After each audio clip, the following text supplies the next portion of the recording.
北安商业区市地重划工程总面积有37公顷，总经费大概10亿余元。在这个重划区里面呢，它被定位为安南副都心，所以重划开发完成之后，可以提供22公顷的商业区可建筑用地，另外还有15公顷的公共设施用地。在这个里面，我们有做了一个滞洪池跟特色公园。那么在重划工程进行当中，水利局也做了一个抽水站。那么将来在112年，希望重划工程可以如期如职的完工，同时抽水站也可以启动，来服务当地的地方。北安商业区抽水站，那这个抽水站体呢，整个总经费是3.55亿元。那我们在去年4月份开工之后，在今年的11月底来完工。那目前呢，整个抽水站体呢配置了5台的4.5 CMS， 总抽排水量呢大概有22.5 CMS。这个重划区有37公顷，那加上过去有一个草湖寮重划区有46公顷。那这因为整个的重划区的开发之后，讲对我们的整个当地的排水有很大的一个影响。因此配合我们这个抽水站体还有呢再加上地政局呢在我们抽水站体前也开辟了一个2公顷的一个在6.4万吨的一个前池那这个部分呢设置完成之后，我想可能包含的我们的北安路3段、安中路1段路口过去有些积淹水的问题可以大幅的一些改善。掌握施政3分钟，台南进步向前冲。我们在历年来，一直政府从中央到地方投入了大笔经费来整治这个淹水的问题。那也感谢我们中央的立法委员有争取经费。那我们水利局也向水利署来跟他们合作，还有营建署来合作，还有我们地政局根据这个市地重划的部分来把这个地方土地规划出滞洪池跟抽水站的用地。那所以说这个草湖寮抽水站以及相关的滞洪池就应运而生。那我背后这个抽水站总共它的抽水量能是很大的，总共有22.5 CMS， 就是每秒钟可以抽22.5吨的水。这个抽水量能很大，再加上原来的这个抽水站0.5，所以总共每秒钟可以抽23吨23 CMS 的这个抽水量。所以对于如果将来短延时强降雨会造成淹水的话，我们就可以赶快启动抽水站，能够把这个淹水在最短的时间内排干净。那这样子的话，对于居民的生命财产安全起到最大的保护作用。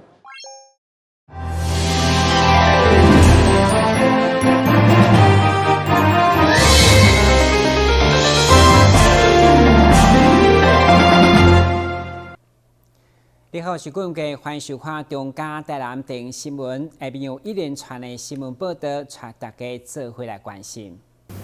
虽然这几天台南有落雨，嘛配合林泽雨，不过雨量毕竟有限。根据资料显示，目前台南的降雨量已经创下将近30冬来上低。白河甲闸门水库的调水量拢达到20%几。虽然乌山头甲南华水库的水位有超过60%，不过目前台南的水情灯火是黄灯，部分实施夜间减压供水。这样子的一个降雨量也造成我们现在目前水库蓄水量来讲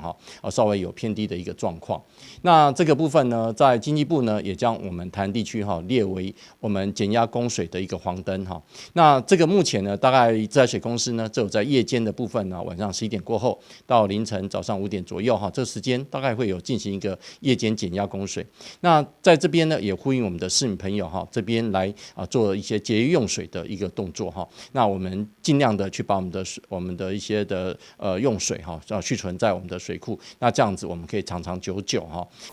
地处水利局长表示，虽然天公伯也无落雨，用再生水等替代水源会当冻到明年3、4月拢无问题。不过嘛，呼吁民众一定要节省用水。南市政府这边呢，在多元供水的部分呢，我们跟营建署也一起来合作。目前呢，我们的永康再生水厂在我们的12月16号开始也开始供水供应给南科我们的那个园区在我们的公用水上面有很大的一些帮助啊，也减少我们自来水的供应。那另外我们的安平再生水厂呢也预计在今年的2月份可以立即来做一些供水。我想从我们的这个几个从再生水的供应上面我想都可以延缓我们的自来水的一个取用台湾今年大水期水库进水减少，但一天民生家用水量达到100万吨，在保障农业用水的前提，用水的配置就相当关键。所以如何透过水库连通工的工程以及再生水的设备等开源计划，来确保用水无过滤，嘛成为持续关心的课题。今日新闻军及何乔芳采访报道。台南校阳跨年晚会31号暗时，在韩国男团、日本女团以及这超人气加实力歌手，总共18组46名艺人的轮流演出，吸引18万人潮，场面相当盛大。能够靠在你肩膀，柠檬色的日常，粉红色的愿望，我只想这样一直陪着你呀。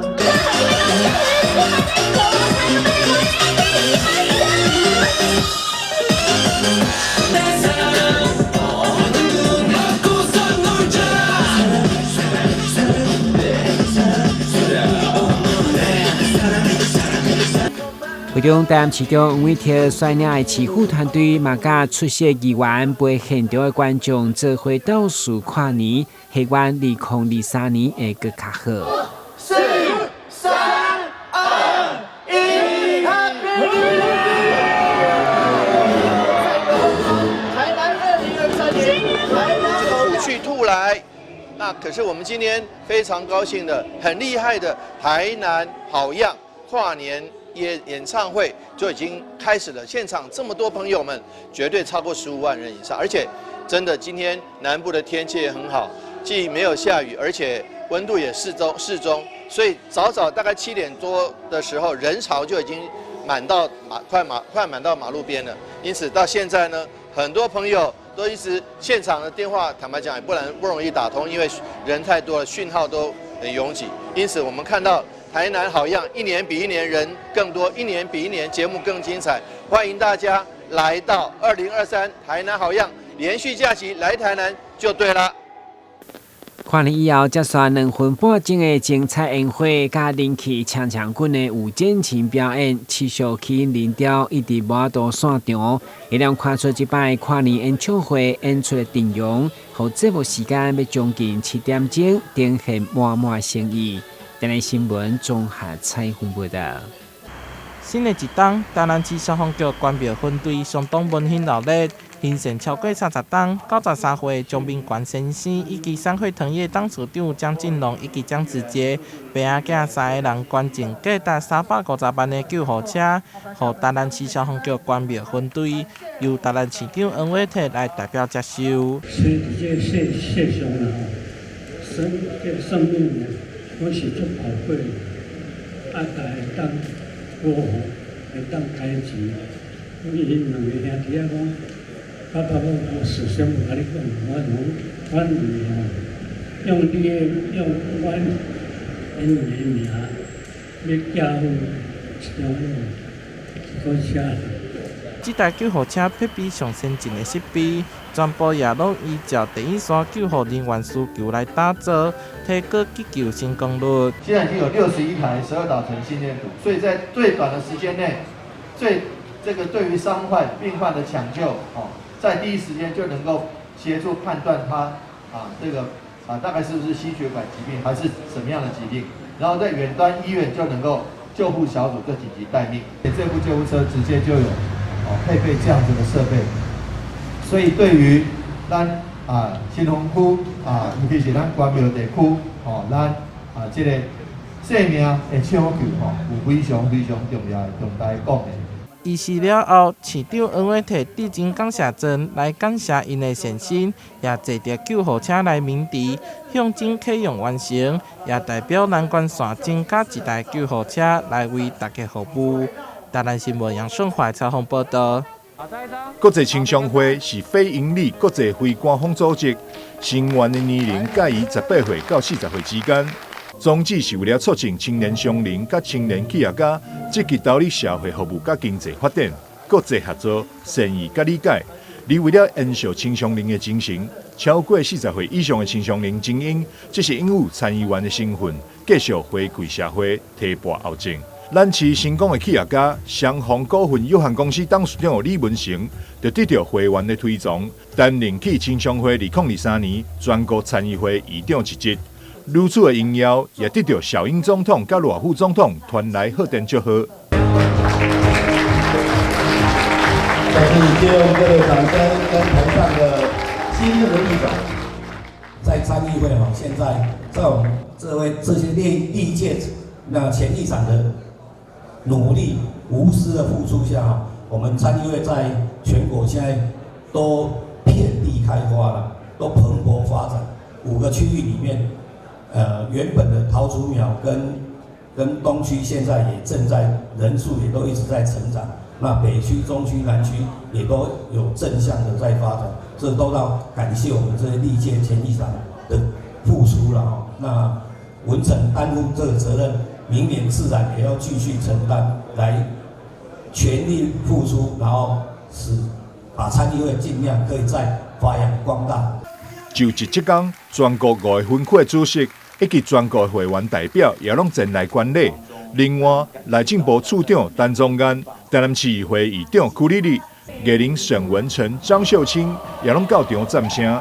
文成会长他来荣任参议会的议长，非常的实至名归。因为我从认识他一直以来，他在青商会的领域，他不只是培育我们新的一代，他在公共行政的付出。尤其是帮助弱势、扶助弱势、照顾单亲孩童这个区块，他真的落实了非常的多。那么我想，也是他家人的支持，他才可以在青商这个领域上面做无私的奉献。李文成表示，真感谢历届议长以及所有青商人为这个团体所做的努力和付出。伫提供青年个人机会、社区机会、国际机会、商业机会等各方面拢深具成效。自干这任议长责任重大，但将以积极的态度，秉持着青商优良传统，一定会带领参议会为国家社会尽寡济力量。台南新闻张硕维采访报道。追求美丽是人类的天性，从古至今，化妆品与人们生活息息相关。近年，预防医学观念兴起，非开刀医学美容渐成风气，带动相关产品市场大幅成长。例如医美中心的成立，透过各式新兴技术与材料，让人们维持健康与青春美丽。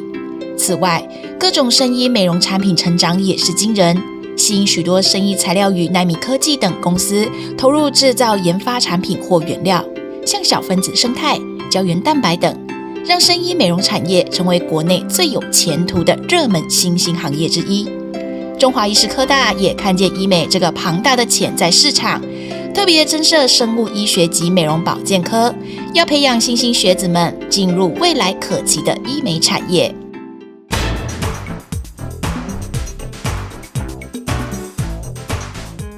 人类都是爱美的，所以医美产业就如雨后春笋般的蓬勃发展。目前国内大概有4万多名的医师，其中1万多名就投入在医美产业，所以医美产业的发展远大于现在台湾人才培养的速度。那因此我们就成立了生物医学及美容保健科，来培养医美的专业人才。因为自己入学前比较喜欢化妆，然后也对这个科目有兴趣，之后也想要从事医美或者是美容师的工作，所以才会选择就读这个科系。我一直以来都很喜欢香香美美的，自从国中毕业之后，有看到中华医事科技大学有在教生物医学及美容保健科，那我对于医美类非常的有兴趣。那希望我之后在这个科里面能够学到更多的专业知识。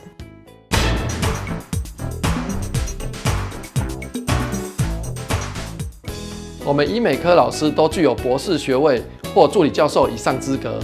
为这方面科系的翘楚。为了帮助同学提升实务能力，我们也购买了许多先进的仪器设备，包括像英波拉提多功能肤质检测仪、无针离子美容仪。为了同学这方面的技术提升，我们也建置了专业教室，像是化妆品调试教室、彩妆教室、造型教室、SPA 生活馆、医美技术教室、情境模拟医学中心，让同学具备强大的实务能力。透过我们华医的医美科系来讲的话，这种情境教学的模式，最能够带给学生他们在学中做，做中学，更能够介入到我们实务的技能。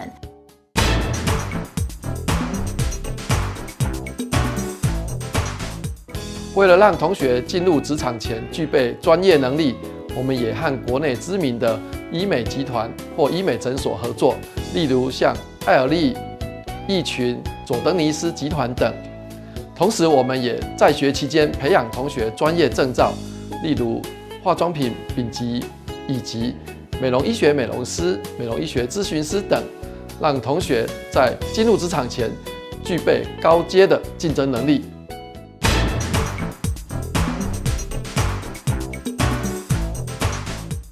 就读我们医美科5专，前3年是免学费的哦，后面2年比照国立大学收费。实习期间，单位还会提供生活津贴，让您生活无虞。所以，5专医美选华医，许你直癌一生美丽。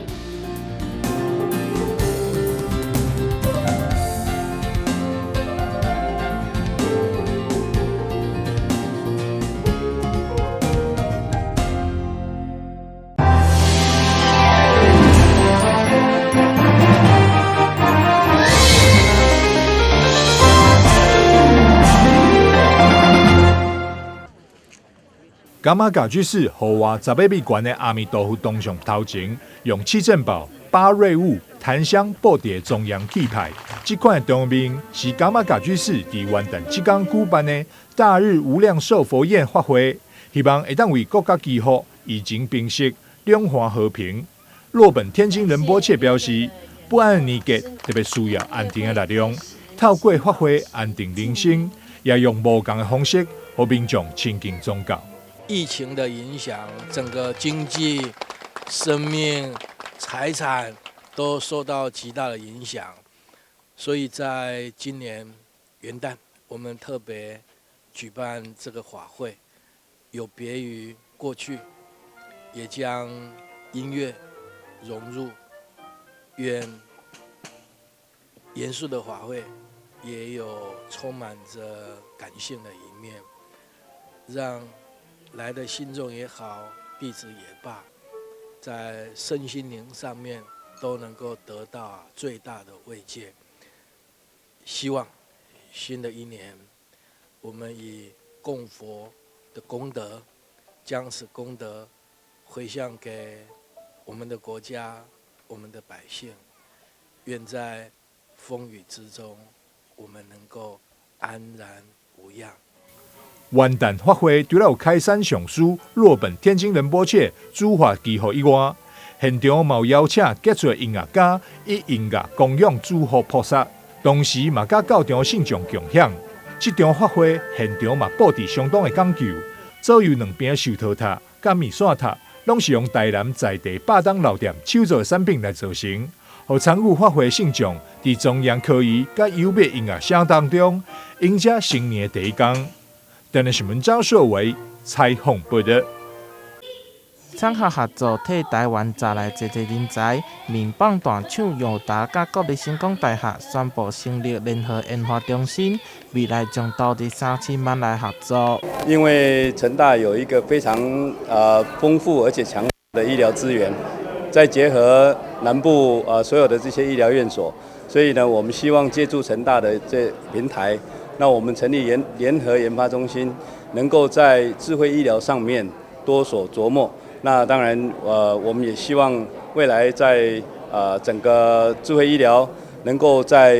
各个医疗院所里面去做场域的验证跟落地。这摆新台甲药台合作受到各界瞩目，侪贵宾拢到场见证，双方将重点放伫智慧医疗、前瞻显示、循环经济以及数位科技。联合研发中心的设立不同于我们经常性想的一般性的产学合作，其实是更希望在企业价值创新转型的关键过程当中有一个关键的角色。那这是联合研发中心的最大的意义。除了架构原来友达公司已经熟知的领域之外，成功大学最大的优势之一是丰富的跨域的人才的准备。以及这个教育，那这些人才在整体性解决方案的理解，能够更快速的扣合到产业里面，已经对实际环境问题的敏感度，使得我们所有的实践的速度跟创新的可能够有更具时间表。更具其成的发挥了摆典礼现场，新代校长苏慧珍亲自颁奖讲座证书，予友达董事长彭双朗，表彰伊对新代产学合作的贡献。友达董事长彭双朗表示，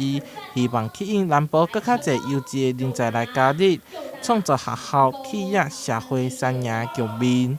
台南新闻杨顺怀采访报道。对1809年3月18号最后一班由台南飞越南的国际航班以后，就因为疫情停飞到今，目前只有国内线飞澎湖3班、飞金门2班，有航站现场零零清清。不过因应越南新住民回乡过年的需求，现在越捷航空1月11号总算恢复对飞。一礼拜有3班，完全无受疫情影响，无参像大陆客并免 PCR 检测。那目前规划是1周3班，每周1、3、5一个对飞。